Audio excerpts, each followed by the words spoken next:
depende sa plan mo ay huwag ka na munang mag-life insurance. Kasi magigipi ka lang, mas mahirapan ka lang. Mas maganda na unahin mo munang magkaroon ng emergency fund para ready ka rin. Just in case may emergency naman na mangyari sa'yo. Or what if mawalan ka naman ng trabaho or ng income sa hinaharap.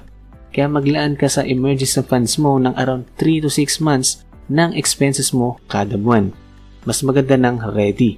Isa pa ay i-make sure mo na rin na magbayad ka na muna ng mga utang mo, lalo na yung malalaki. Or bawasan mo man lang yung mga utang mo para naman hindi ka mahirapang maglaan ng pondo para sa life insurance mo. Agaya ng nabanggit kanina, iwasan mo ang mga scam.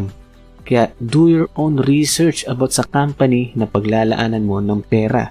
I-make sure mo na naiintindihan mo at naiintindihan ng financial advisor mo kung ano ang need mo. Meaning, hindi lang siya advisor para bentahan ka ng samot-saring mga policies or mga add-ons or mga plans na hindi mo naman talaga kailangan, na maaring ginagawa na yun for the sake of commission lang, or maaring nagiging unethical na siya at mali-mali ang binibigay sa iyong information para lang mag-avail ka sa kanya, which is hindi naman lahat ay ganon, pero meron pa rin mga pasaway.